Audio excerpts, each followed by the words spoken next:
Sebelum dimulai, alangkah baiknya kita berselawat bersama-sama. Shallu ala Nabi Muhammad. Ya Rasulullah, ya Habibullah, ya Rasulullah, ya Habibullah, Muhammad ibni Abdillah, Muhammad ibni Abdillah, Muhammad ibni Abdillah, Muhammad ibni Abdillah.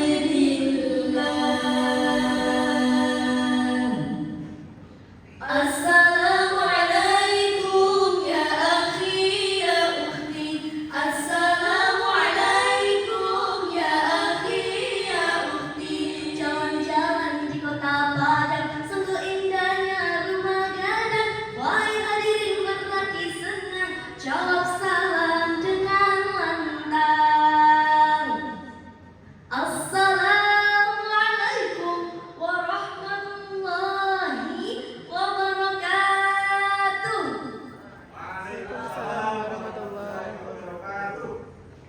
Alhamdulillahilladzi ja'ala al-'ilma nura, wassalatu wassalamu ala sayyidina basyiran wa nadhira, wa ala alihi wa ashabihi kana mukhtara. Amma ba'd. Dewan Hakim yang arif dan bijaksana, sahabat generasi muda yang semangatnya membara. Kaifa halukum jami'an ya zumalat? Bi khair? Alhamdulillah. Tahukah kalian, cakrawala peradaban telah beralih masa dari era tradisional menjadi era digital. Segala hal dan kebutuhan semakin mudah terselesaikan, tak cuma tangan yang dapat digenggam. Ingin ini, ingin itu, tinggal klik langsung beres.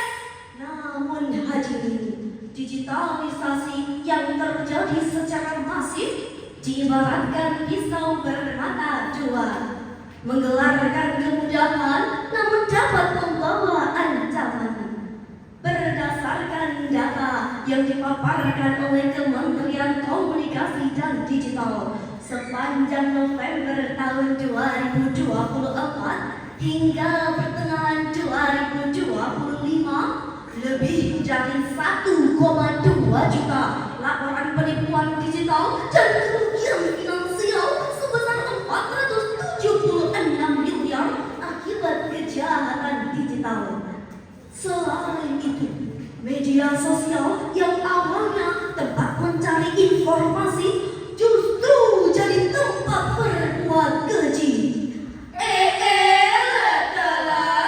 Joget-joget dibenarkan, berita hoax disebarkan, penipuan dilakukan. Ironis bukan?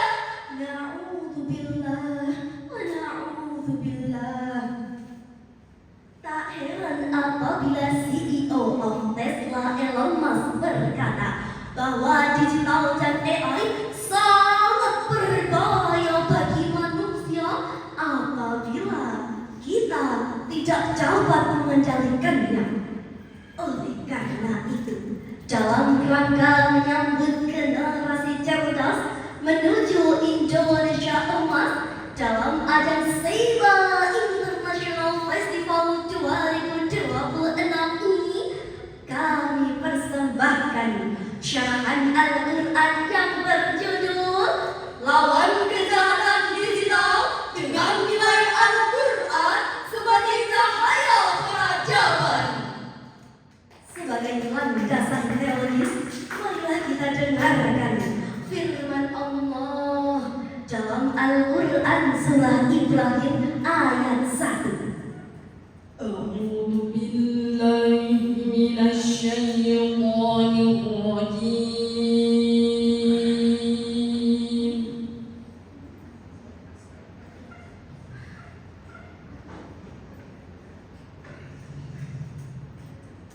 Bismillahirrahmanirrahim. Alif Lam Ra.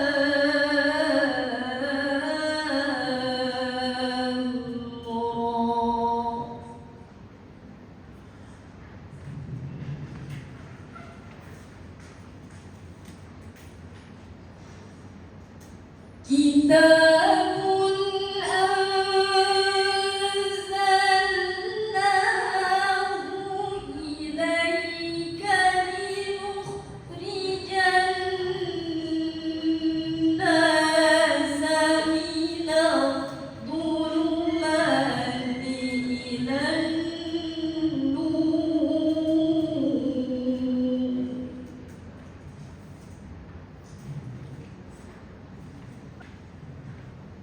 بِإِذْنِ رَبِّهِمْ إِلَى صِرَاطِ الْعَزِيزِ الْحَمِيدِ.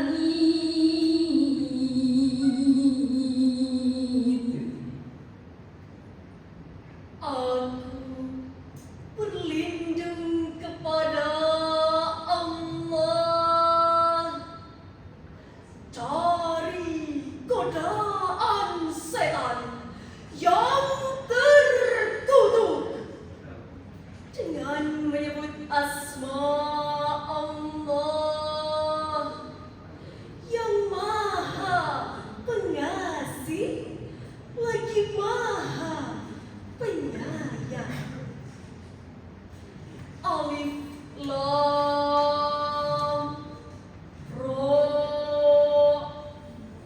Ini adalah kitab yang kami turunkan kepadamu Muhammad agar engkau mengeluarkan manusia dari kegelapan kepada cahaya terang benderang dengan izin Tuhan mereka, yaitu menuju jalan Tuhan yang maha perkasa lagi maha terpuji.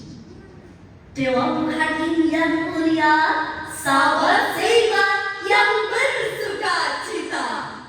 Menurut Imam Ibnu Jarir At-Tabari dalam kitab tafsirnya yang berjudul Jami'ul Bayan At-Ta'wil Al-Quran juz 15 halaman 414 hingga 415 mengatakan lafaz litukhrijan nasi minadh dhulumati ilan nur, yang artinya supaya kamu mengeluarkan manusia dari gelap gulita kepada cahaya terang benderang.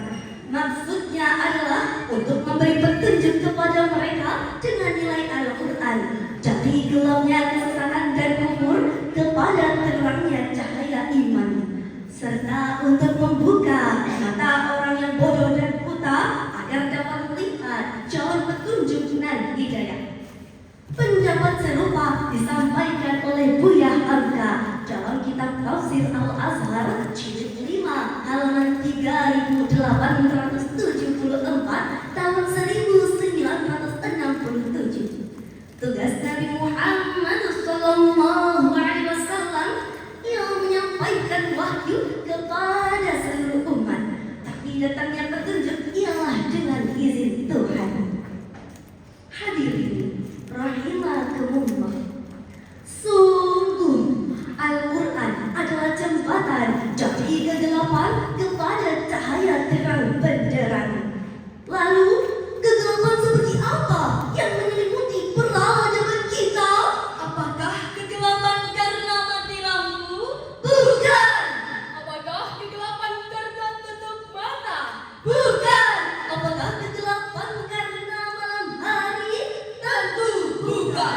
Kegelapan yang menyelimuti peradaban kita adalah zulumat digital. Sebuah pergeseran adab dan moral di mana manusia terjebak dalam terangnya cahaya layar digital tanpa cahaya Al-Quran.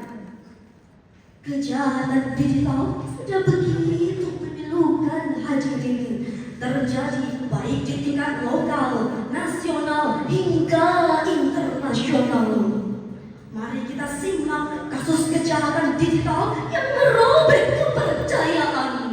Pada Maret lalu, kasus deepfake menimpa seorang public figure member JKT48. Fotonya diedit menggunakan Grok AI hingga menjadi tampilan asusila dan disebarluaskan di media sosial.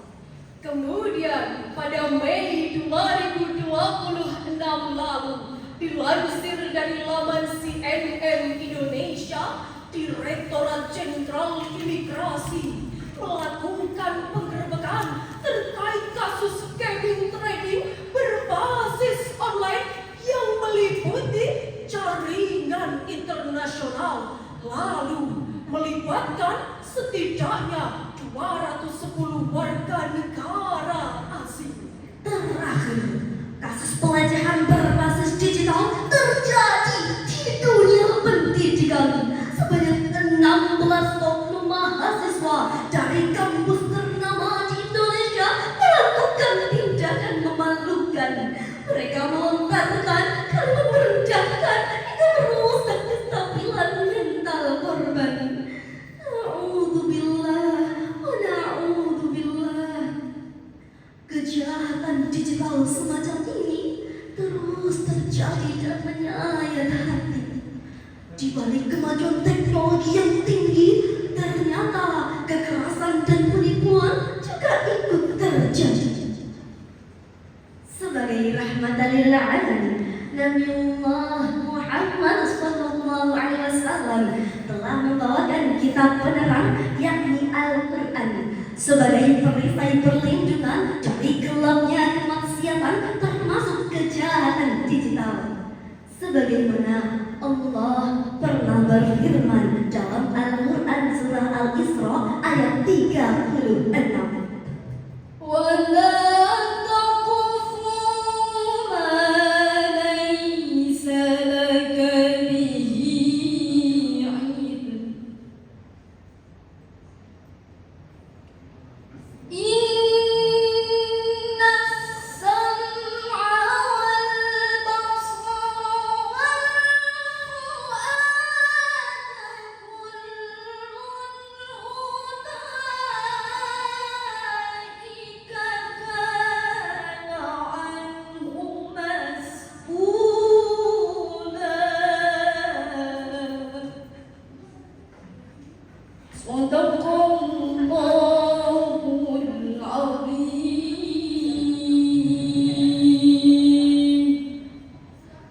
Dan janganlah engkau mengikuti sesuatu yang tidak kamu ketahui. Sesungguhnya penglihatan, pendengaran, dan hati nurani akan dimintai pertanggungjawabannya. Maha benar Allah dengan segala firman-Nya. Menurut Profesor Dr. Muhammad Shihab dalam kitab Tafsir Al-Misbah jilid 7 halaman 464, kata al-basar atau penglihatan dikemukakan dalam konteks tanggung jawab. Maka artinya apapun yang kita lihat, apapun yang kita dengar, termasuk apapun yang kita ketik di media digital, semuanya akan dimintai pertanggungjawabannya. Sebagaimana Rasulullah SAW pernah bersabda, Inna min ahabbikum ilayya qurabikum minni majlisan ila yaumil qiyamah ahasinakum akhlaqan.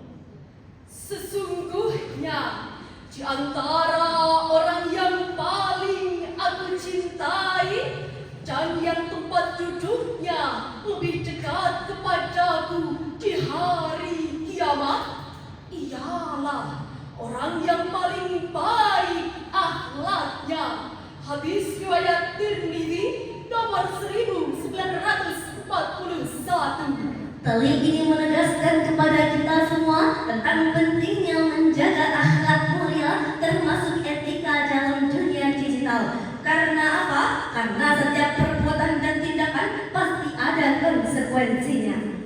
Sebagaimana tokoh intelektual dari Norwegia, Christian Loslich pernah berkata, "Technology is a useful servant, but a dangerous master."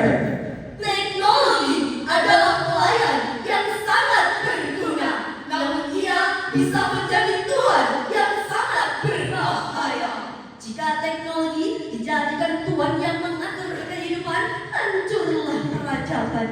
Maka jadilah insan yang bijak mengendalikan teknologi, bukan dikendalikan teknologi.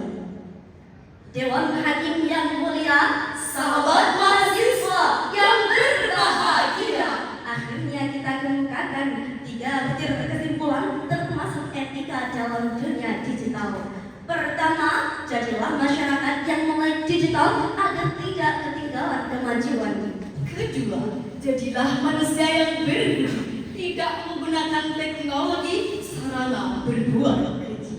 Dan ketiga, jadikanlah Al-Quran dan hadis sebagai tuntunan dalam menggunakan teknologi.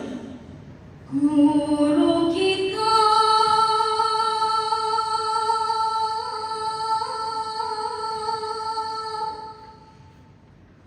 Al-Quran uga hadis.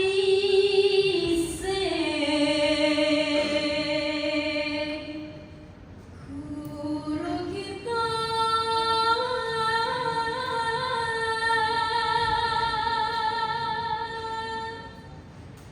Al-Quran uga hadis.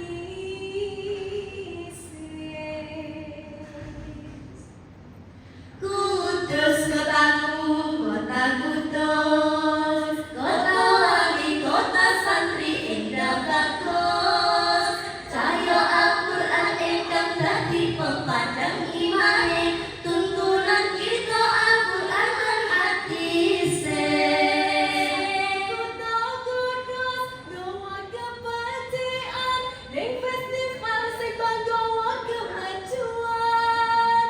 Ngadepi zaman digital sing penuh tantangan, yo jaga toleransi lan peradaban. Tata atine, aja ngrusake, jaga jempole, sare pritane, lan liya-liyane. Wahai generasi muda, dunia digital sedang penuh huru hara. Maka sudah selayaknya kita sebagai agent of change bergandengan tangan bersama-sama membawa perubahan dan perdamaian global. Sesuai dengan tema The Fourth SEIBA International Festival 2026, Sustainability from Nusantara to Global Harmony. Cari bumi Nusantara kita bergerak, lawan kejahatan digital dengan bijak. And the last one, don't forget with MBG. What is MBG? MBG, mari bijak gadget. Bijak apa yang paling cerdas bijak gadget? Tambah cerdas aja, generasi cerdas Nusantara. Thank you all for your attention and time.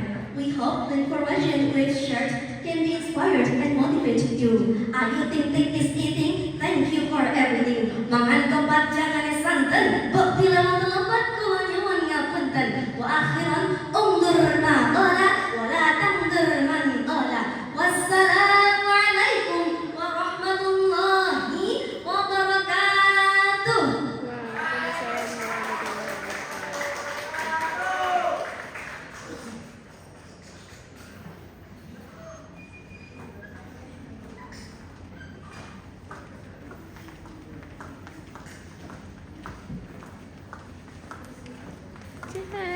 Terima kasih.